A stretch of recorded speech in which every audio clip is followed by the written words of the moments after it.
नमस्कार, आप देख रहे हैं मनी 9 की खास पेशकश कंपनी नामा और मैं हूं संदीप ग्रोवर। ये एक ऐसा शो है जिसमें हम आपको कॉर्पोरेट और स्टार्टअप जगत से जुड़ी पूरे हफ्ते की बड़ी खबरों के साथ साथ विवादों से जुड़ी खबरों से भी अपडेट करवाते हैं। तो आइए आज के एपिसोड की शुरुआत करते हैं कॉर्पोरेट से जुड़ी बड़ी सुर्खियों के साथ। पहली खबर का रुख कर लेते हैं। इस हफ्ते हुई कंपनी की 22वीं एजीएम में पेटीएम के शेयरधारकों ने विजय शेखर शर्मा को अगले 5 साल के लिए कंपनी के एमडी और सीईओ के तौर पर दोबारा नियुक्त करने के प्रस्ताव को 99.67% वोटों के साथ पारित कर दिया है। शेयरधारकों ने विजय शेखर शर्मा के 19 दिसंबर 2022 से लेकर 18 दिसंबर 2027 तक के कार्यकाल को मंजूरी दे दी है। विजय शेखर शर्मा की दोबारा नियुक्ति इसलिए अहम है क्योंकि 3 प्रॉक्सी एडवाइजरी फर्म्स IIAS, इनगवर्न और स्टेक होल्डर्स एम्पावरमेंट सर्विसेज ने शेयरधारकों को इस प्रस्ताव के खिलाफ वोटिंग करने की राय दी थी। इस तरह कंपनी के 7 प्रस्तावों को 94% से ज्यादा वोटों के साथ पारित कर दिया गया है। इन प्रस्तावों में शर्मा का अगले 3 वित्त वर्षों का मुआवजा, मधुर देओरा की एग्जीक्यूटिव डायरेक्टर, प्रेसिडेंट और सीएफओ के तौर पर पुनर्नियुक्ति भी शामिल है। 22 अगस्त को पेटीएम का शेयर करीब आधा फीसदी की मजबूती के साथ बंद हुआ था। दूसरी खबर, इस हफ्ते एविएशन सेक्टर को लेकर 2 बड़ी खबरें आई हैं।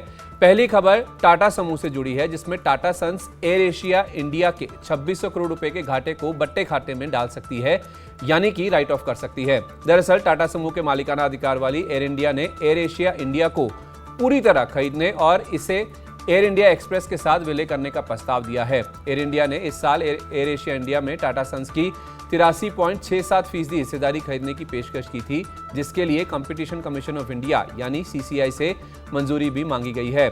साथ ही दूसरी खबर में एविएशन कंपनियों को एक राहत मिली है। दरअसल उड्डयन मंत्रालय ने एक नोटिफिकेशन जारी किया है, जिसमें बोइंग 787 के लिए गगन अनिवार्यता की शर्त में 31 दिसंबर 2025 तक की छूट दे दी गई है। आपको बता दें कि गगन भारत का नेविगेशन सिस्टम है और लगभग सभी एविएशन कंपनियों के बेड़े में ये जहाज मौजूद है। 23 अगस्त को इंडिगो का शेयर करीब 2% से ज्यादा चढ़कर दिन की ऊंचाई पर बंद हुआ था। तीसरी खबर, देश की सबसे बड़ी निजी thermal power company Adani power ने दैनिक भास्कर ग्रुप से डीबी पावर के थर्मल पावर एसेट्स को खरीदने के लिए डील की घोषणा की है। डीबी पावर के पास छत्तीसगढ़ के जांजगीर चांपा जिले में 600 मेगावाट की 2 इकाइयां हैं। वित्त वर्ष 2021 में डीबी पावर ने 312 करोड़ रुपए का मुनाफा दर्ज किया था और इस कंपनी पर करीब 5,500 करोड़ रुपए का कर्ज है। दोनों कंपनियों के बीच 7,017 करोड़ रुपए की एंटरप्राइज वैल्यू में यह सौदा हुआ है, जो कि 31 अक्टूबर 2022 तक पूरा होने का अनुमान है। इस वैल्यूएशन पर यह सौदा 6 करोड़ रुपए प्रति मेगावाट के हिसाब से हुआ है, जो हाल फिलहाल में इस सेक्टर में सबसे अधिक है।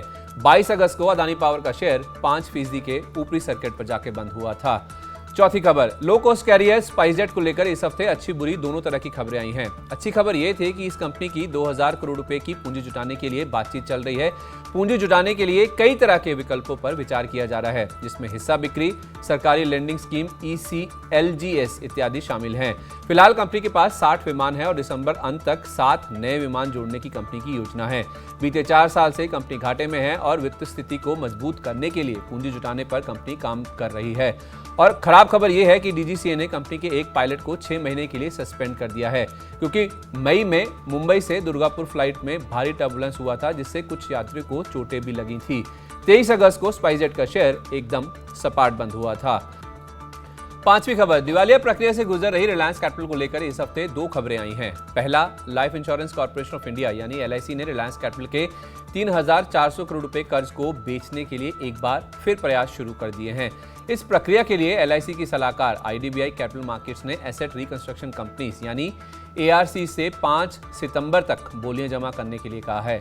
LIC की ओर से रिलायंस कैपिटल का कर्जा बेचने की ये तीसरी कोशिश है। इससे पहले जून और जुलाई में भी बोलियां मंगवाई गई थी, पर प्राइसिंग को लेकर मतभेद से डील पूरी नहीं हो पाई थी। दूसरी खबर में IDBI ट्रस्टी ने आरोप लगाया है कि रिलायंस कैपिटल की COC की बैठक के मिनट्स में चर्चा को सही तरीके से नहीं दिखाया गया है। आपको बता दें कि IDBI ट्रस्टी और रिलायंस कैपिटल के बीच रिलायंस जनरल इंश्योरेंस के गिरवी रखे शेयरों को लेकर मतभेद चल रहा है। 23 अगस्त को रिलायंस कैपिटल का शेयर 0.25% गिरकर बंद हुआ था।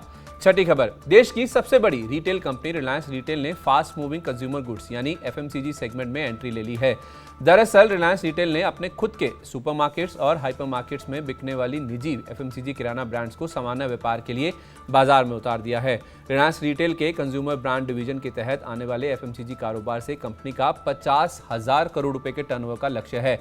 आपको बता दें कि नॉन फूड सेगमेंट में कंपनी ने पर्सनल केयर और होम केयर कारोबार में एंट्री ली है।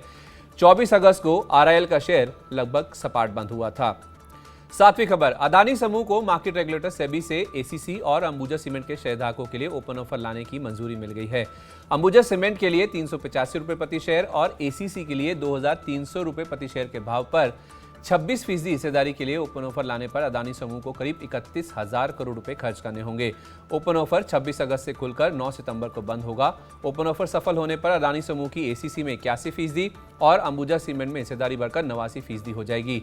मई 2022 में अदानी समूह ने अंबुजा सीमेंट में 63% हिस्सा और सब्सिडरी कंपनी एसीसी को खरीदा था। 22 अगस्त को एसीसी और अंबुजा के शेयर 3.25 से 3.5% गिरकर और अदानी एंटरप्राइजेस का शेयर करीब 2.5% की कमजोरी के साथ बंद हुआ था। आठवीं खबर, अहमदाबाद की दवा कंपनी टोरेंट फार्मा चेन्नई की कुरेटियो हेल्थकेयर का अधिग्रहण करने की तैयारी कर रही है। इस सौदे पर 2100 करोड़ रुपए का खर्च होगा। इस डील में कुरेटियो के मौजूदा निवेशक जैसे क्रिस कैपिटल और सिकोया कैपिटल मौजूद रहेंगे और जीके रमानी और मौजूदा प्रोमोटर कंपनी से बाहर हो जाएंगे। एक रिपोर्ट के अनुसार टोरेंट के अलावा औरोबिंदो, डॉक्टर रेड्डीज, जेबी केमिकल्स, बायोकॉन और जायडस सहित कई अन्य दवा कंपनियों को कुरेटियो के अधिग्रहण के लिए दूसरे दौर में शॉर्टलिस्ट किया गया था। 2005 में स्थापित कुरेटियो स्किन केयर उत्पादों का निर्माण करती है और कंपनी का 700 से ज्यादा डिस्ट्रीब्यूटर्स का नेटवर्क है। 25 अगस्त को टोरेंट फार्मा का शेयर करीब 1.5% की कमजोरी के साथ बंद हुआ था। नौवीं खबर, जनरल मोटर्स के पुणे में स्थित तलेगांव का कार प्लांट को खरीदने की दौड़ में कुछ और कंपनियां भी शामिल हो गई हैं। महिंद्रा ग्रुप और एमजी मोटर्स के बाद अब hyundai मोटर इंडिया ने भी इस प्लांट को खरीदने में दिलचस्पी दिखाई है। तलेगांव प्लांट को बेचने के लिए चीनी automotive company great wall Motors यानी GWM के साथ GM का $30 करोड़ में सौदा हुआ था, पर चीन के साथ तनाव के कारण भारत सरकार से इस सौदे को मंजूरी नहीं मिल पाई थी। ऐसे में जनरल मोटर्स ने प्लांट को GWM को बेचने की योजना रद्द कर दी थी। GM ने जनवरी 2022 में मैन्युफैक्चरिंग रोकने और निवेश बंद करने के साथ साथ तलेगांव प्लांट को बंद करने का फैसला किया था। कंपनी जनवरी 2020 से प्लांट को बेचने की योजना पर काम कर रही है। GM का तलेगांव प्लांट 300 एकड़ में फैला है, जिसकी 1,65,000 वाहन और 1,60,000 इंजन बनाने की क्षमता है। अगली खबर, देश की सबसे मूल्यवान कंपनी आरआईएल ने मार्केट रेगुलेटर सेबी के खिलाफ सुप्रीम कोर्ट में अवमानना याचिका दाखिल की है। आरआईएल ने सेबी के ऊपर सुप्रीम कोर्ट के आदेश की पालना ना करने का आरोप लगाया है। आरआईएल का कहना है कि सुप्रीम कोर्ट ने 5 अगस्त को करीब 2 दशक पहले के स्टॉक अलॉटमेंट से जुड़े मामले में सेबी को कंपनी के साथ कुछ डॉक्यूमेंट्स साझा करने का निर्देश दिया था। गौरतलब है कि 5 अगस्त के इस फैसले के खिलाफ सेबी एक समीक्षा याचिका यानी रिव्यू पिटीशन फाइल करने की योजना बना रहा था। इस मामले में समीक्षा याचिका दर्ज करने के लिए सेबी अटॉर्नी जनरल की राय भी ले सकता है। आरआईएल के लिए ये डॉक्यूमेंट्स इसलिए जरूरी है क्योंकि इन डॉक्यूमेंट्स की मदद से कंपनी और उसके 107 प्रमोटर्स के खिलाफ 1994 से 2000 के बीच अपने खुद के शेयरों की खरीद से जुड़े चल रहे मामलों में क्रिमिनल प्रोसिक्यूशन से राहत मिल जाएगी। 22 अगस्त को आरआईएल का शेयर करीब 0.5% गिरकर बंद हुआ था। 11वीं खबर, आरबीआई के प्रॉम्प्ट करेक्टिव एक्शन यानी पीसीए फ्रेमवर्क में शामिल एकमात्र सरकारी bank central bank of India बहुत जल्द बाहर आ सकता है। वित्तीय हालात में सुधार के मद्देनजर बैंकिंग रेगुलेटर आरबीआई जल्द इस बैंक पर लगी पाबंदियों को हटाने का फैसला ले सकता है। बीती 5 तिमाही से वित्तीय हालात में जारी सुधार के चलते बैंक ने आरबीआई के पास अर्जी जमा कर दी है। जून तिमाही में सेंट्रल बैंक ऑफ इंडिया का मुनाफा 205.6 करोड़ से 14.2% बढ़कर करीब 235 करोड़ रुपए के आसपास रहा था। वहीं इस दौरान बैंक के ग्रॉस एनपीएस 15.92% से घटकर 14.9% पर रहे थे। ऊंचे एनपीएस और कम रिटर्न ऑन एसेट्स के चलते जून 2017 में इस बैंक को आरबीआई के पीसीए फ्रेमवर्क में डाल दिया गया था। 22 अगस्त को सेंट्रल बैंक ऑफ इंडिया का शेयर करीब 2% चढ़कर बंद हुआ था। 12वीं खबर, बैंकिंग रेगुलेटर आरबीआई ने ग्लोबल क्रेडिट कार्ड दिग्गज अमेरिकन एक्सप्रेस पर नए ग्राहक जोड़ने पर लगे 16 महीने पुराने बैन को हटा दिया है। आरबीआई ने ग्लोबल क्रेडिट कार्ड दिग्गज अमेरिकन एक्सप्रेस पर पिछले साल मई में नए ग्राहक जोड़ने पर बैन लगा दिया था। दरअसल ये पॉलिसी अप्रैल 2018 में लागू हुई थी, जिसके मुताबिक भारत में ऑपरेट करने वाले सभी बैंकों और पेमेंट सिस्टम कंपनियों को अपने ग्राहकों का डेटा भारत में ही स्टोर करना अनिवार्य है। आरबीआई ने डेटा लोकलाइजेशन और स्टोरेज पॉलिसी से जुड़े नियमों के अनुपालन के बाद ये बैन हटाने का फैसला लिया है। अगली खबर, देश की सबसे बड़ी एल्यूमिनियम मैन्युफैक्चरिंग कंपनियों में से एक हिंडाल्को इंडस्ट्रीज ने अगले 5 साल के लिए $8 अरब के बड़े क्षमता विस्तार खर्च की घोषणा की है। कंपनी के चेयरमैन कुमार मंगलम बिरला ने एजीएम में बातचीत करते हुए बताया कि ये खर्च भारत के साथ साथ अमेरिकी सब्सिडरी नोवेलिस में किया जाएगा। इन $8 अरब में $4.5 अरब का निवेश नोवेलिस में और करीब $3.5 अरब का निवेश भारत में किया जाएगा। यही नहीं, बिरला ने यह भी कहा कि कंपनी के कंसो कैश फ्लो का करीब 70% आवंटन ईवीज, मोबिलिटी, बैटरीज और कंज्यूमर ड्यूरेबल जैसे हाई ग्रोथ डाउनस्ट्रीम सेगमेंट्स में किया जाएगा। 24 अगस्त को हिंडाल्को का शेयर 1/4% की मजबूती के साथ बंद हुआ था। अगली खबर, टीवीएस मोटर ने नारायण कार्तिकेयन के स्टार्टअप ड्राइवेक्स में 48.27% हिस्सा खरीद लिया है। इस हिस्सा खरीद पर 85.41 करोड़ रुपए खर्च किए गए हैं। आपको बता दें कि ड्राइवेक्स एक प्री ओन्ड यानी पुराने टू व्हीलर से जुड़ा प्लेटफॉर्म है। इस हिस्सा खरीद के बाद टीवीएस मोटर ने कहा कि कंपनी को पुराने टू व्हीलर्स के मार्केट्स में मजबूत पोटेंशियल नजर आता है, जो असंगठित से संगठित की ओर शिफ्ट हो रहा है। 24 अगस्त को टीवीएस मोटर का शेयर करीब 0.25% की मजबूती के साथ बंद हुआ था। तो ये थी इस हफ्ते की कॉर्पोरेट जगत से जुड़ी बड़ी सुर्खियां। लेकिन अब रुक करते हैं हमारे खास सेगमेंट ऑन द रडार का। इस खास सेगमेंट में हम ऐसी खबरों पर फोकस करते हैं जिनमें कोई ना कोई विवाद जुड़ा हुआ है। ये खबरें इसलिए इंपॉर्टेंट है क्योंकि इन खबरों का शेयरों की कीमतों पर सीधा असर होता है, जिससे आपका फायदा या नुकसान दोनों जुड़े हुए हैं। आइए शुरुआत करते हैं ऐसी ही पहली खबर से। फ्यूचर ग्रुप को लेकर इस हफ्ते 2 खबरें आई हैं। पहली खबर, फ्यूचर रिटेल के 33 फाइनेंशियल क्रेडिटर्स यानी बैंकों ने इंसॉल्वेंसी रेजोल्यूशन प्रक्रिया के तहत कुल 21,058 करोड़ रुपए का दावा पेश किया है। इसमें से 17,512 करोड़ रुपए के दावों को रेजोल्यूशन प्रोफेशनल पहले ही वेरीफाई कर चुका है। 20 जून को एनसीएलटी की मुंबई बेंच ने कंपनी के खिलाफ दिवालिया प्रक्रिया शुरू करने की मंजूरी दी थी। दूसरी खबर में ग्रुप की एक और कंपनी फ्यूचर एंटरप्राइजेज के खिलाफ भी दिवालिया प्रक्रिया शुरू करने की अर्जी दी गई है। दरअसल रिटेल डिटेल्स ने फ्यूचर एंटरप्राइजेज के खिलाफ 4.02 करोड़ रुपए के डिफॉल्ट की एनसीएलटी की मुंबई बेंच के पास शिकायत की है। 23 अगस्त को फ्यूचर रिटेल का शेयर करीब 4% चढ़कर और 25 अगस्त को फ्यूचर एंटरप्राइजेज का शेयर करीब 2% की मजबूती के साथ बंद हुआ था। दूसरी खबर, रियल एस्टेट डेवलपर सोबा और उसके सीनियर अधिकारियों ने मार्केट रेगुलेटर सेबी के साथ मामला सेटल कर लिया है। ये मामला सिक्योरिटीज लॉ के उल्लंघन से जुड़ा है, जिसके लिए इन इकाइयों ने 2,92,00,000 रुपए का भुगतान किया है। सेबी ने वित्त वर्ष 2017 से लेकर वित्त वर्ष 2019 के दौरान कर्नाटका के senior politician DK Shivakumar के साथ सोबा के लेन देन की जांच की थी, जो छोटे निवेशकों के हितों के खिलाफ थी। 24 सितंबर 2021 को सेबी ने शोभा को एक शोकॉज नोटिस भी जारी किया था, जिसमें यह आरोप लगाया गया था कि कंपनी ने डीके शिव कुमार के आवास के निर्माण के संबंध में धोखाधड़ी से रिसीवेबल्स को गलत तरीके से प्रस्तुत किया है।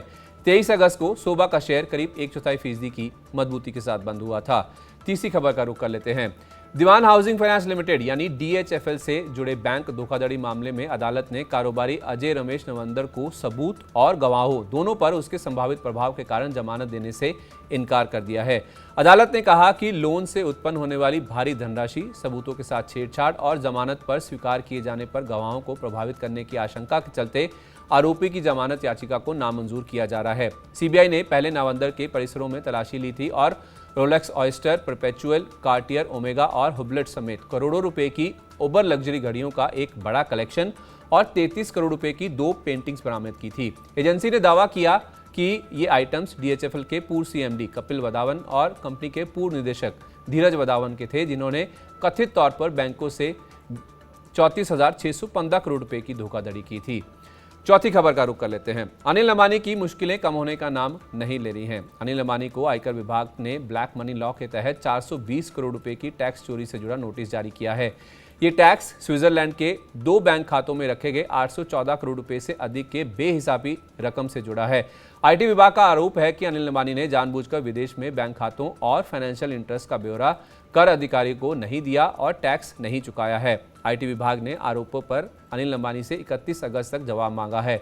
विभाग ने कहा कि अनिल अंबानी के खिलाफ मुकदमा चलाने का मामला बनता है। इसमें जुर्माने के साथ अधिकतम 10 साल की सजा का भी प्रावधान है। पांचवी खबर, पूर्व क्रिकेटर सचिन तेंदुलकर की ओर से समर्थित और दिवालिया प्रक्रिया से गुजर रही गेमिंग और sports centric digital entertainment company smash को खरीदने की दौड़ में कुल 15 कंपनियां शामिल हैं। इन कंपनियों में राकेश झुंझुनवाला के निवेश वाली लिस्टेड कंपनी नजारा टेक्नोलॉजीज के साथ साथ मालपानी ग्रुप भी शामिल है।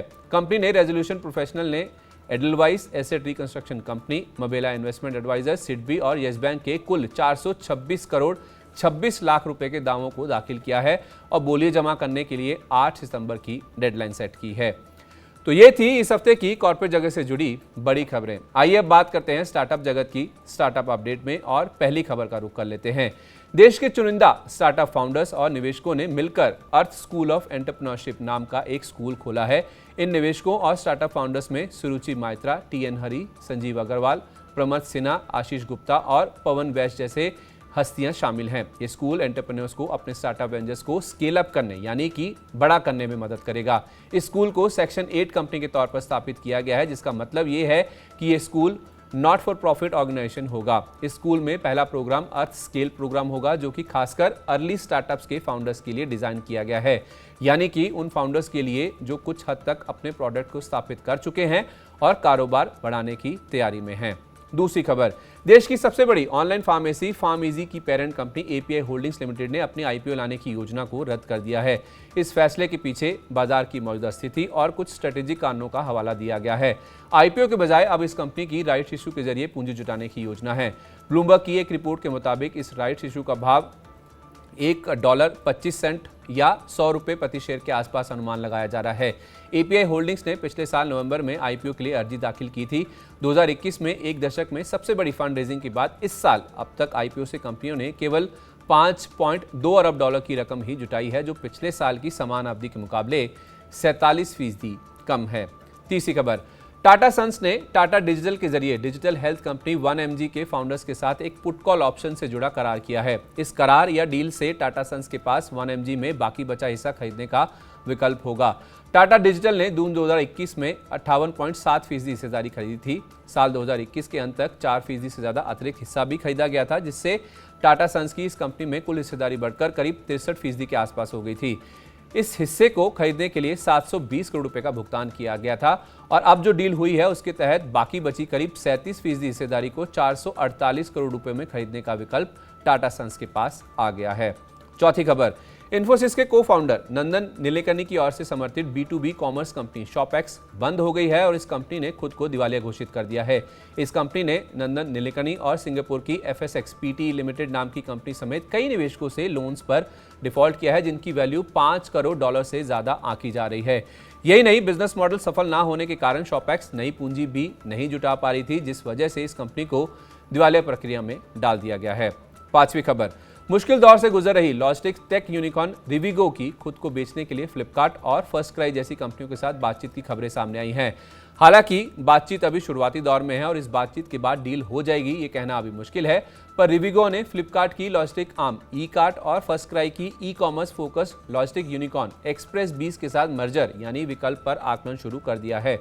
दरअसल आर्थिक स्लोडाउन के चलते निवेशक पैसा लगाने में थोड़ा डरने लगे हैं, जिससे इस कंपनी को नई पूंजी जुटाने में काफी दिक्कत का सामना करना पड़ा है।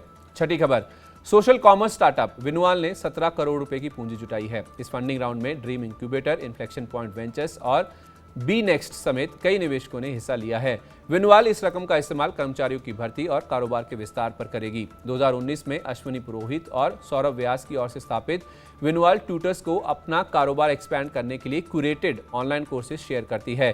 पिछले 6 महीने में कंपनी की 100% मंथ ऑन मंथ ग्रोथ का दावा है और 4 महीने में 35,000 से ज्यादा कोर्सेज बेचने का भी दावा है।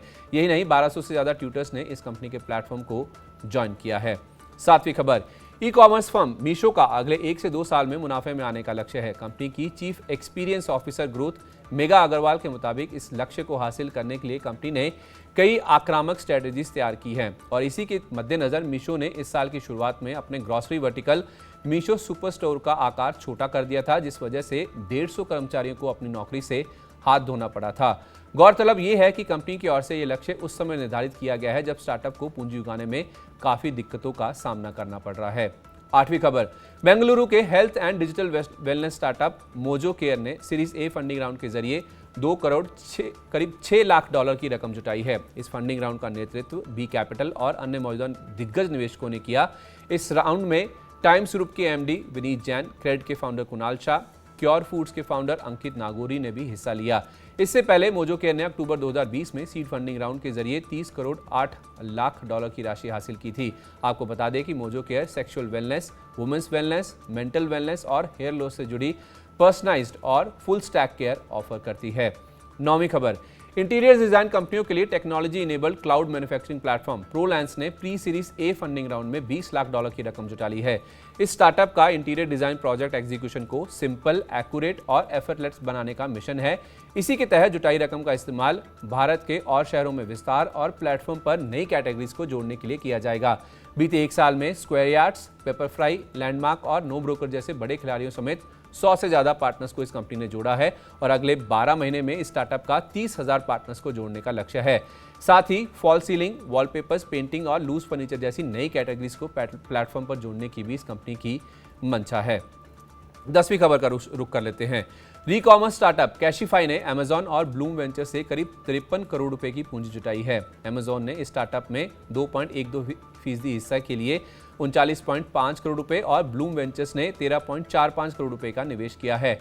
कैशिफाई के बोर्ड ने 2,39,696 रुपए प्रति शेयर के भाव पर 10 इक्विटी और 2,195 सीरीज ई प्रेफरेंस शेयर जारी करने के प्रस्ताव को मंजूरी दे दी है। इससे पहले जून में कैशिफाई ने न्यू क्वेस्ट कैपिटल पार्टनर्स और प्रोसेस के नेतृत्व में सीरीज ई फंडिंग राउंड के जरिए $9 करोड़ जुटाने की घोषणा की थी।